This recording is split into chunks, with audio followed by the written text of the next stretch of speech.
Assalamualaikum warahmatullahi wabarakatuh. Haturan mitra tepang dangu deui sareng Mang Barna. Urang ngadongeng deui nya mitra.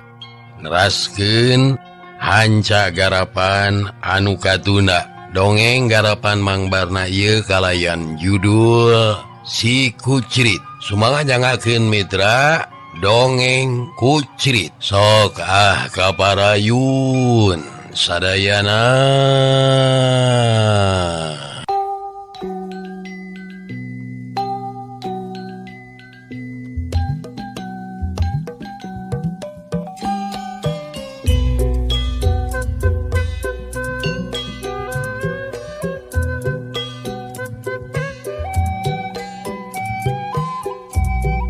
Mitra kaum dangu upami telepat hanca nu katunda teh parantos lugika aya cahaya anu ting barasat pasusul-susul.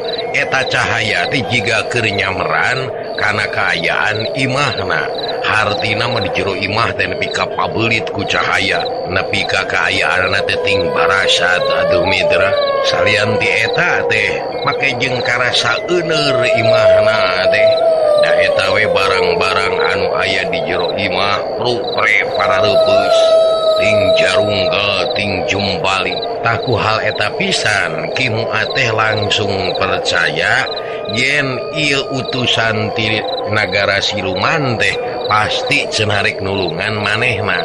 Da eta we nepi ka teu inget manehna kanu jadi bojona. Nah di mana ayana sama sakali teu kaingetkeun ku kimu ateh. Sok buru-buru Kang Muat, buru-buru urang tinggalkeun ieu tempat. Tong asa-asa hayu tuturkeun, hayu buru-buru ieu bisi kaburu hancur manten. Hayu buru. Cek Nyimas larangan sari madu bari memetot ka Kimuat. Kimuat barang dibetot kitu jeung ningali kaayaan memang geus pada hancur di jero imah teh. Hal ieu ngajadikeun manehna percaya sakaligus karena naon anu dicaritakeun ku Nyimas larangan sari madu anu antukna mangan belecet bae. Ieu Kimuat teh ngabelecet nuturkeun Nyimas larangan sari madu.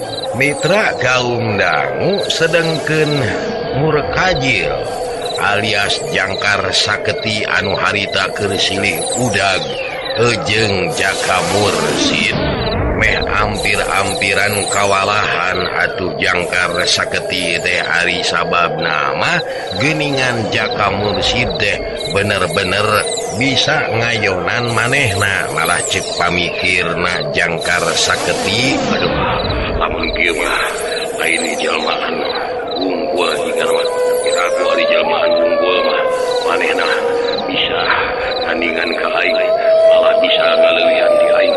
Kurang ajar ieu mah pasti Jaka Mursid anu sajati. Waduh aing mah gitu mah moal sanggup pikeun ngalawanana lamun nya bener-bener ieu teh sanyatana mah Jaka Mursid. Anan aing kudu talu ka manehna. Dibatan kudu talu. Deui ade ieu imah ku aing rek diduruk hancurkeun ku aing. Kitu cek garentesna ieu jangkar saketi harang cacap tina ngagarentesna teu kanyahoan jong seber siap aya cahaya nyamer kana awakna. Naon silaing gagareun nyeman Murkajil. Silaing dedengan terek ngaduruk ieu imah. Pek teh teuing sia ari bisa mah. Sok geura duruk ku silaing. Sombong sia na dikirana aing teh sanggeuk pikeun ngancurkeun ieu imah. Rasakeun sia. Ya, pek wae. Pek wae dari imah wing. Sok keur diruk mah. Sok kadinya ai bisa mah. Mitra kaum dangu Jaka Mursid kalah ka ngahucuhkeun mitah ngaduruk eta imah. gue asa dilelece atau pikeun jangkar saketi mah nu matak harita teh amekna kagila-gila manehna geus teu mikirkeun itu ieu teu mikirkeun kasalmetan dirina kitu deui kasalmetan baladna nyatana nini kuwo anu penting pikeun jangkar saketi manehna bisa ngalaksanakeun sakumaha ceuk ajamanana tadi samemeh manehna init rek ngaduruk heula imahna ieu kimuat sangkan hancur kitu apaan ceuk ajamanana tadi hal ieu teh sabarna mah diucukeun ku Jaka Mursid teh nyata nangan ukur taktik wungkul. Mitra kaum dangu memang eta teh ngan saukur taktikna ti Jaka Mursid ngahaja disungkun ku Jaka Mursid teh upama teh amah cenah lamun rek ngaduruk eta imah tek teh teuing duruk mun teh amah nya aya kawani ngaduruk da moal matak teurak ieu lantaran geus dilimpudan ku kasaktianana Jaka Mursid. Demi ari jangkar saketi barang disungkun gitu puguh bae asa dihatean atuh kalawan ku kakuatanana jeung kasaktianana ieu jangkar saketi langsung bae nibankeun teungeulan kana eta anu ngarupakeun cadas teuas teh.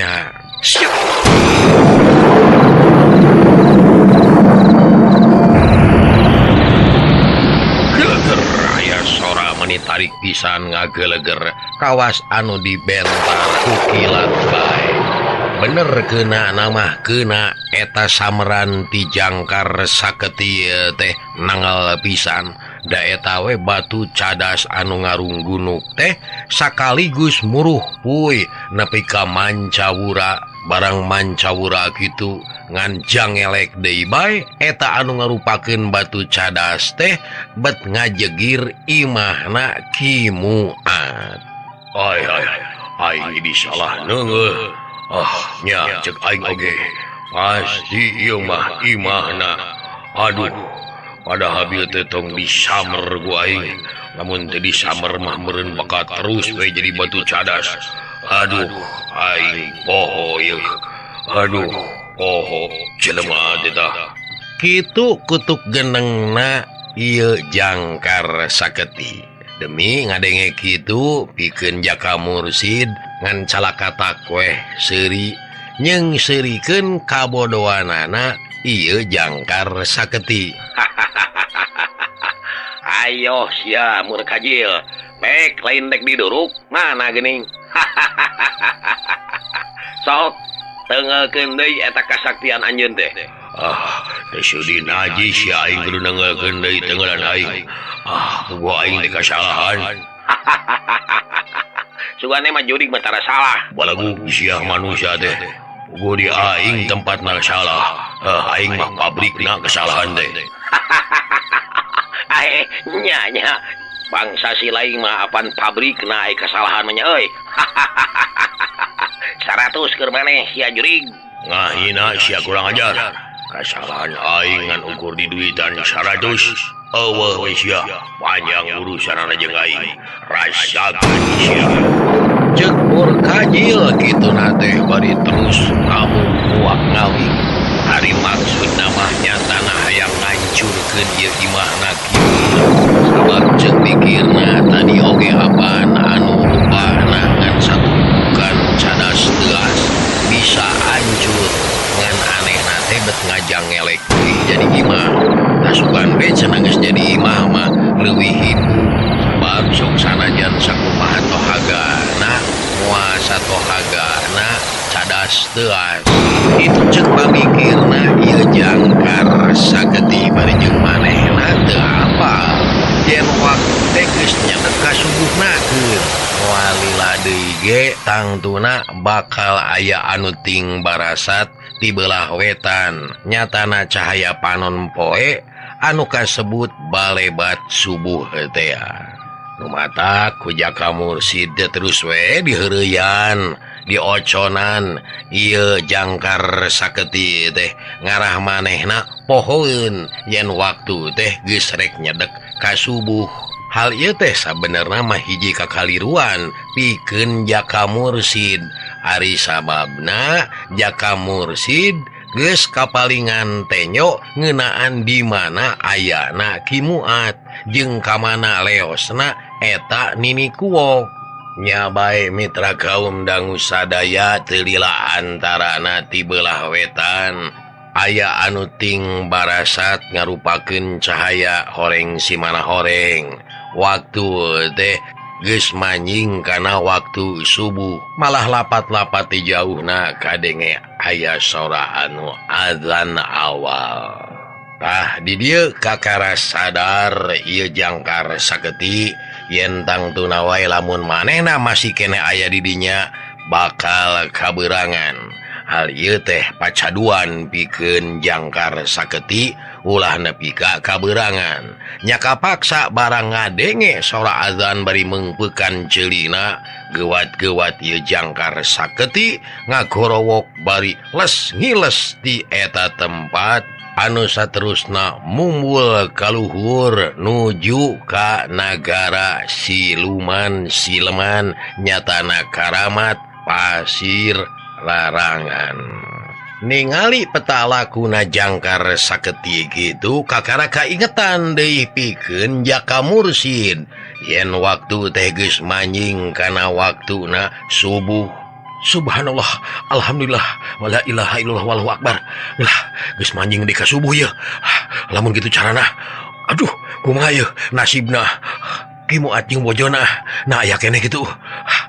Rek diteang ye. Atungan belesat wae ieu Jaka Mursid ngabelesat les harita keneh ngiles jangelek manehna ayeuna geus aya di jero imahna Gan Muat. Atuh gagancangan wae ieu Jaka Mursid deh ku tetang koteteng neneangan kamarna Gan Muat lila antarana kapanggih. Atungan jangelek wae Jaka Mursid jelmaan ieu teh geus aya di jero kamar anu katingalina eta kamar teh mani awut-awutan barang-barang anu aya di jero kamar paburantak. Itu deui lamun ningali ka tengah imah kabeh paparabotan imah teh menepi ka baburantak patulaya. Sedangkeun ari anu diteanganana nyaeta Ki Muat jeung bojona weleh di dinya teh teu kapanggih. Atunya puguh bae pikeun Jaka Mursid kacida ngarasa herana jeung helokna. Nah kamana atuh ieu Ki Muat jeung anu jadi bojona? Tagweh boga sangkaan be boa-boa ieu cenah. Duanana kabandang ku Nini Kuok. Sabab apan ari Simur Kajil mah waktu ngilesna teh teu mawa naon-naon hartina lengong. Wah lamun kieu mah tangtu Nini Kuok ieu anu boga gawe model kieu teh. Kitu ceuk pamikirna Jaka Mursid. Aduh, nyaan aing kapalingan ya. Lamun kieu carana aing kateter ya ku nini-nini anu memang kacida jahatna kurang ajar. Aduh, dibawa ka mana ya? Kitu ceuk garentesna ieu Jaka Mursid. Antukna mah teu hade lamun ngan saukur di lamun. Tapi manehna boga pamikiran kudu buru-buru disusul ka mana bae lumpatna datang tu ieu teh aya anu mawa. Kitu ceuk pamikirna Jaka Mursid. Barang keur kitu teu kanyahoan kadenge aya anu menta tulung ngan sorana teh semu rada jauh. Gue Jaka Mursid deh nepi ka kaget. Sora saha eta lantaran tulung-tulunganana teh teu pati jelas. Ai sadanu menta tulung, tapi ti belah mana yeuh? Sorana asa jauh. Aduh, sahanya? Pasti yeuh. Yeuh keur digugusur ku nini jiga nama yeuh. Pasti geus kajauhan. Aduh, tapi asa deukeut deh. Di mana ya? Jeung kadengena sada ceurik deh. Wah, di belah mana ya? Kitu mitra kaum dangu pok-pokanana Jaka Mursid bari keketayepan ngintip-ngintip di mana datangna sora anu ceurik. Kabeh dipapai.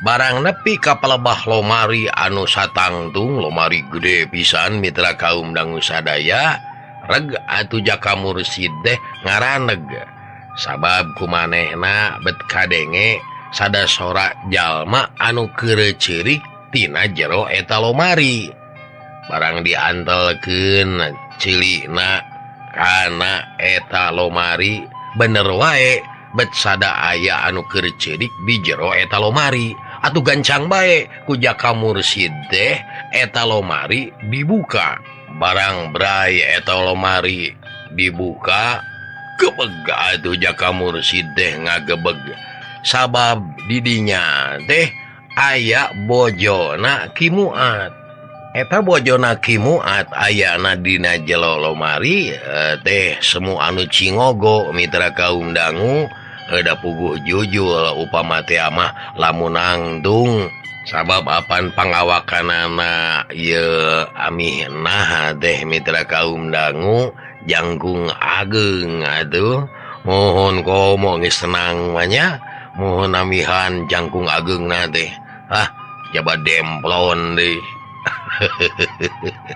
alah sok emut wae kanu demplon teh mitra kaum dangu amihna barang pantolomari eta jol muka cek rarasana nama muka kusorangan jol ngagebrai kitu bae lantaran ari kaayaanana Jaka Mursid mah sama sakali can katempoeun ku amihna teh jadi masih keneh samar dina titinggalianana teh lantaran antara sadar jeung henteu salila-lila manehna aya dina jero lomari untung napasna masih keneh ayaan oge da puguh sok sanajan dina jero lomari apan eta lomari teh dina tukangna aya anu molongo memang ngahaja di liangan sangkan aya hawa jadi henteu matak hapeuk kana papakean bari jeung semeunu rada heran aminah buru-buru kaluar tina eta jero lomari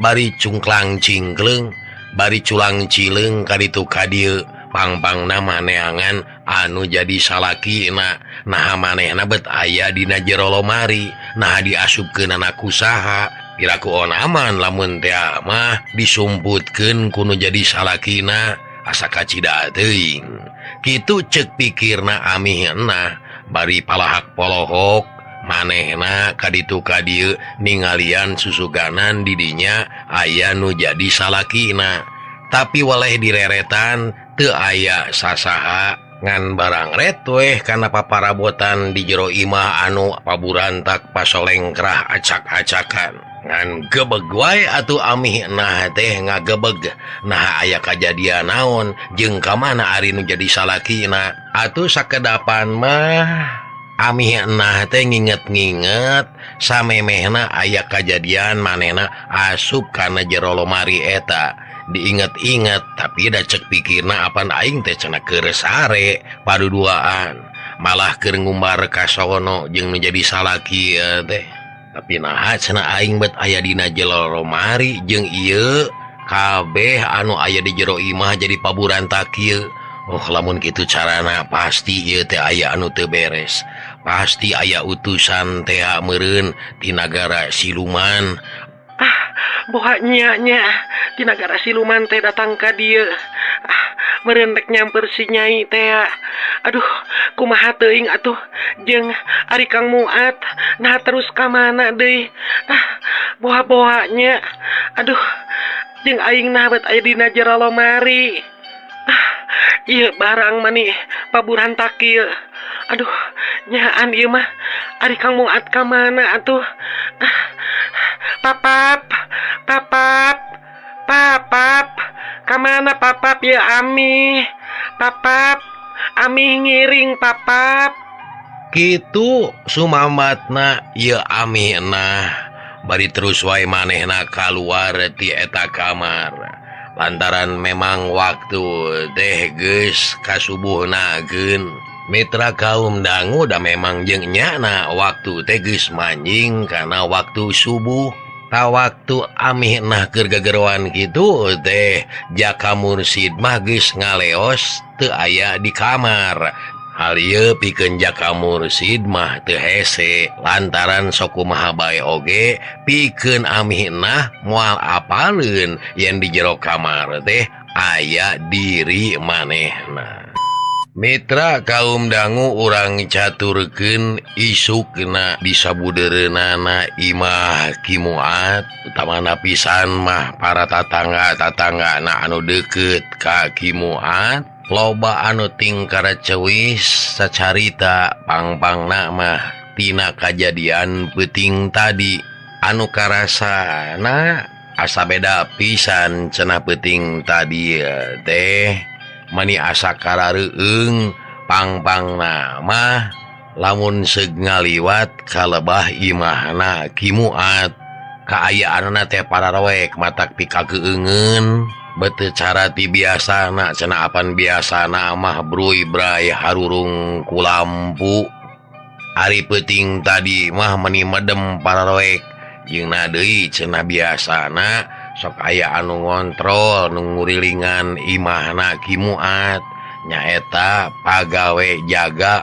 anu biasa kagiliran jaga ti peuting sedangkan ari anu kagiliran jaga peuting tadi tayalian iwal ti Ki Adot teka tingali ngulampreng acan atuh sajabana ti kitu teh deui memang da kaayaan peuting tadi mah cenah mani asa karareueung nya angin cenah mani lilimungan kawas anu rek hujan wae ka anginkeun nya dalantaran teu jeung bretna turun hujan teh kalah angin we cenah nyiwud malah cenah ti lebahna mang aja pisan mah aya tangkal anu lungkad nyatana aya tangkal gedang tangkal cau nepi kararebah cenah kumotah-motahna eta angin nya malah cenah aya bejana di Ki Anom mah nya di Ki Anom tangkal buahna teh anu keureuh poe karambangan dan nepi ka marurag cenah jeung pentil-pentilna malah maloba dahana anu pararotong kata baku angin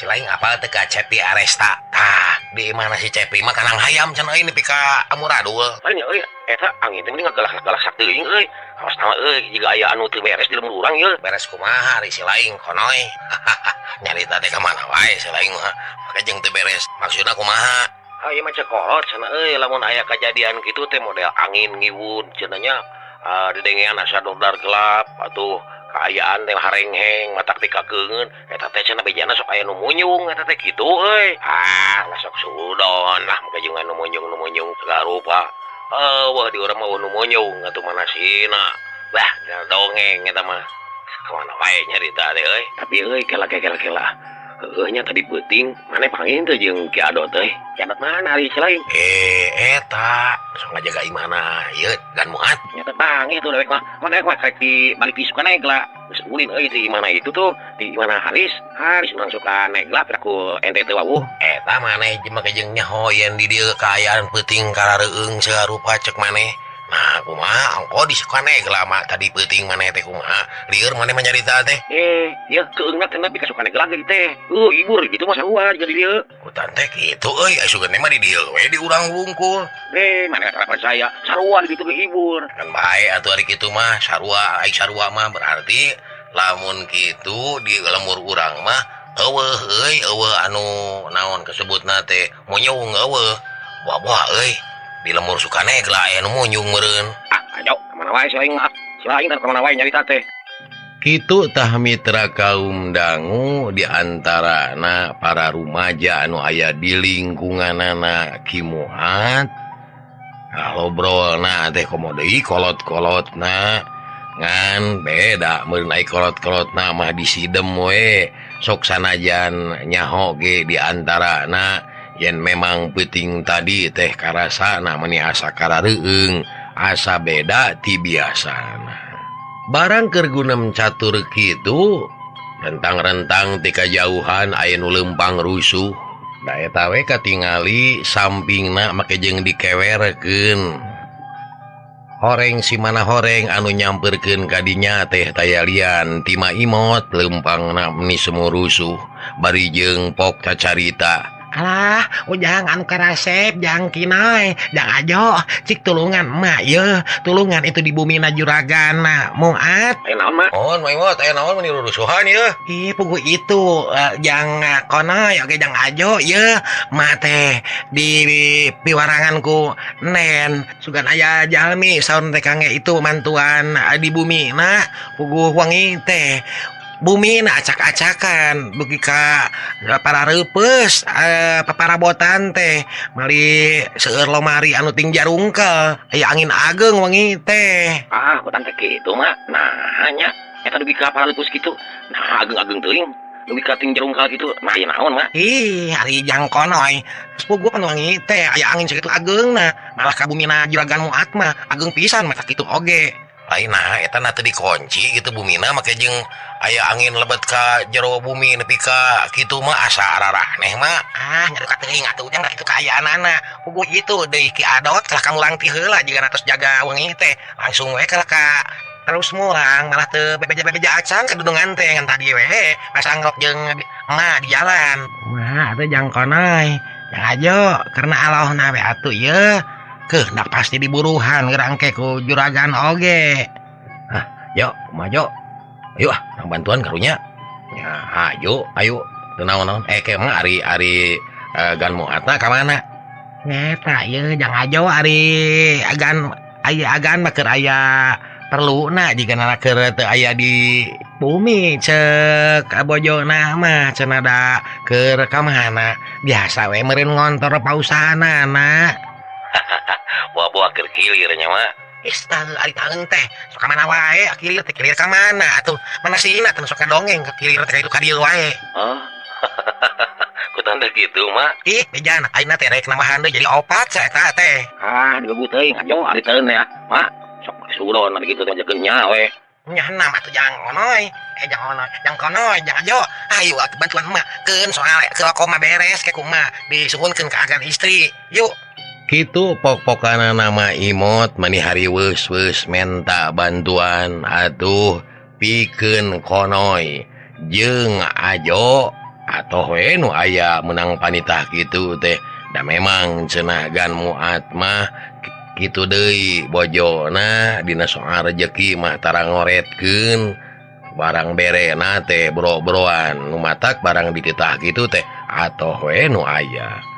Atuh geus kitu mah bring wae konoy jeung ajo muru ka imahna gan muat bari nuturkeun ma imot anu lempang leuwih ti heula.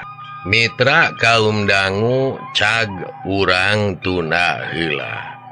Ayeuna urang caturkeun heula kaayaanana di lemur lemah wungkuk.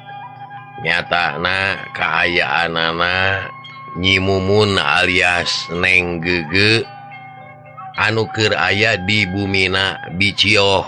Peuting tadi teh sawaktu rejeung jeung kaayaan di imahna nyatana di gan muat. Sabenerna mah Nyi Mumun alias Neng Gege teh biasa keur ditarekahan nyatana utai teh ngubaran Neng Gege alias Nyi Mumun. Sabenerna peuting tadi teh lain ngan ukur Nyi Mumun wungkul anu diubaran teh tapi aya oge anu sejena anu ngahaja ngadon monok teuih sarua di Bicioh.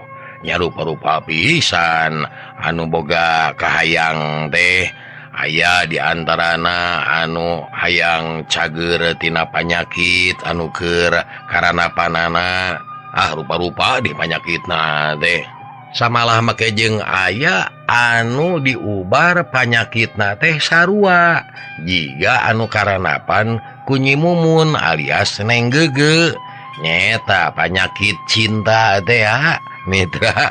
Aya anu nyeri hate mah, aya anu hayang menang jodoh mah itu rupa-rupa pisan anu tatanya kaki utai teh.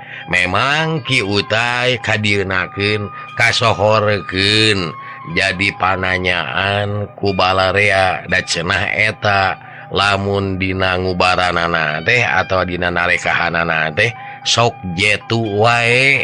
Loba di antarana anu geus dicageurkeun ku Ki Utai teh samalah anu ngalaman owah oge nya kawas cep dadang ti heula aya deui da meureun aya bejana utai teh bisa ngubaran anu kitu pokona mah naon rupa panyakit asa utai sanggup ngalaksanakeunana narekahanana kitu ge cenah lamun aya idin ti Allah insyaallah cenah baris kana nulunganana.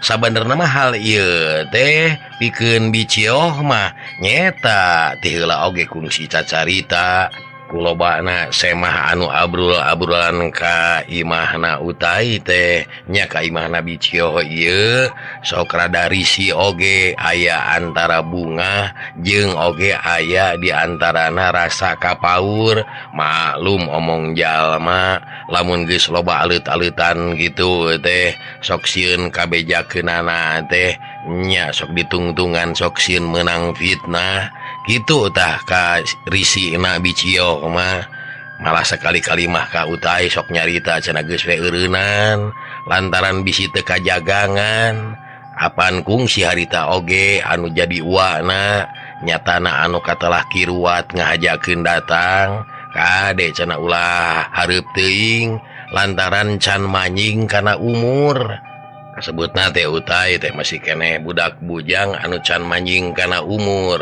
engke cenah lamun umur geus nincak ka 40 tah pek didinya mah lamun teh mah rek buka praktek mun praktek teh mah sok sing soson-soson lantaran dina waktu umur ka 40 mah pikeun hidup teh cenah utai kitu cekiruat nu jadi uwana pasti bakal leuwih matihna teh lantaran hiji kasurung ku umur kadua ku pangalaman jadi cenah ayeuna mah entong dibareg teuing lamun diketrukeun teh mah entong diketrukeun teuing sahinasna wae entong dijadikeun anelan cenah tapi perlu ari nulungan mah kudu butuh nalangan kan susah mah da piraku deui ari diantep honaman atawa nolak mah karunya mata kitu ge butuheun gitu ti antarana lamun cek caritaan ayeuna meureun dilematisnya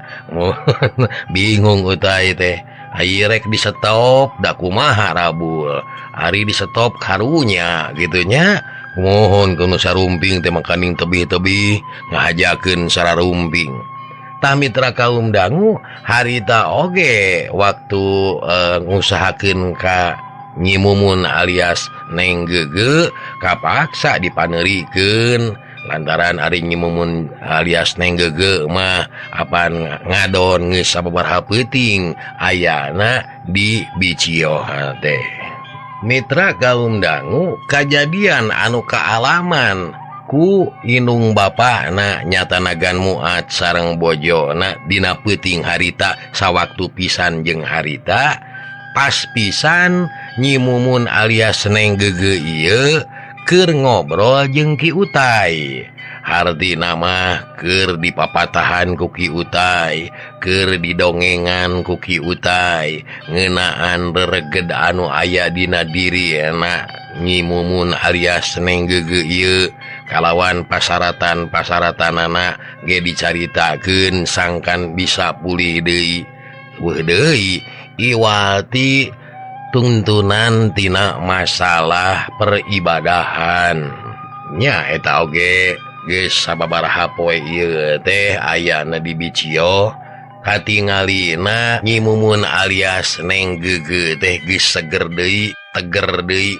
komo kana ngalakonan salat anu 5 waktu mah manitara tinggalin jiga ti heula deui we tah hal ieu teh geus teu jadi mangaruhan naon-naon apaan kamari-kamari nama tong baroni ngalakonan salat anu 5 waktu karek ningali mau kena wae apa nepika jejeritan komo deui samodel ayeuna Nyi Mumun alias Neng Gege teh keur nyang hareupan Ki Utai nu disang hareupan memang wujud Ki Utai kan waktu dina cumarita mah jiga lain Utai malah deket-deket seperti kabudak leutik atawa aki-aki leutik daeta we dina obrolanana teh mani saregep pisan.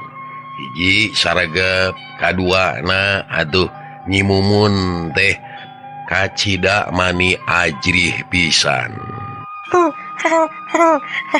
Ah gitu nu gelis. Sok welah itu welahnya numutkeun ucrit mah. Kumaha anu kungsi dicaritakeun ku Ki Utai nya anu kaancikan ku Ucrit ieu kan kungsi cacarita rin sareng Nyai anu gelis. Laras Crit, kitu pisan, janten Nya kitu we eta mah namutkeun pamanggih Ucrit ge kitu. Jalma mah teu boga kasempatan pikeun ngalakukeun protes ka Allah. Tapi upamana teh mah urang ditibanan rupa-rupa musibah, lain hartina urang diwanangkeun pikeun protes ka Allah. Kitunya pancek Ki Utai oge. Tapi urang teh kudu muhasabah, sabab muhasapati-pati katibanan ku musibah. Namun teu tina hasil dampal leungeun urang sorangan, tina pagawean urang sorangan. Lamun kitu lain protes digana mah obat meureun kuduna oge. Nya sok pelah aku aya kalakuan kabina-bina teuing nepi ka urang teh kudu protes ka pangeran. Janten upami kitu protes teh kedah kasaha atuh Crit. Piraku upama teh mah Neng kedah protes ka pun bapak, maksud teh ka papa. Hampuranya Neng aya Ucrit teh lain hartina Neng teh kudu protes kanu janten Rama. Ari maksud Ucrit mah paling nyeta kana kalakuanana anu janten Rama. Lamun teh mah teu parok jeung parentah Allah Subhanahu wa taala. Katut contoh ti Rasulullah sallallahu alaihi wasallam. Eta anu geulis urang teh wajib ngalakukeun protes anu sateges-tegesna. Hapunten nya geulis protes di dieu nyatana kanu janten Rama teh anu ngalakukeun pagawean kalayan teu sajalan jeung ajaran Islam, wajib tak urang teh diprotes gitu. Aduh, upami kitu kumaha carana atuh Crit? Upami Neng kedah protes kanu janten sepuh mah. Kieu ye nya Nengnya. Dina ajaran Islam mah sabenerna teu susah jeung teu sulit pikeun carana dina setiap gawe oge. Apan aya keterangan geuning. Anapun cara protes teh kahiji, lamun urang nempo hiji kamungkaran maka urang bisa protes ku leungeun atawa kakuatan anu dipimilik urang. Tuh. Kadua, lamun teh mah teu mampu bisa wae ku ucapan tamarek negor, ingetan, ngabejaan atawa dengan cara lain anu paling hade. Tapi lamun kudua cara tadi masih keneh teu mampu, mangka bisa ku ngantep. Tah pagawean kitu teh taya lian ti pagawean jalma anu lemah iman. Tapi kan umat Islam tong borong ngalakukeun pagawean kamungkaran dalah nyarupaan oge pan geus teu dimeunangkeun heueuh. Cek kaidah Islam mah kieu. Sing saha anu nyarupaan hiji golongan mangka geus kaasup kana golongan anu disarupaanana. Nah kitu deui lamun ngantep bari hate mikarido. Cek kaidah Islam kieu, sing saha mikarido kana hiji pagawean mangka sarua jeung anu migawena. Jadi ajaran Islam kacida apikeun dina ngalakonan ibadah teh. Tah kitu nu geulis. Itu apan cek keterangan oge. Kumaha atuh Crit?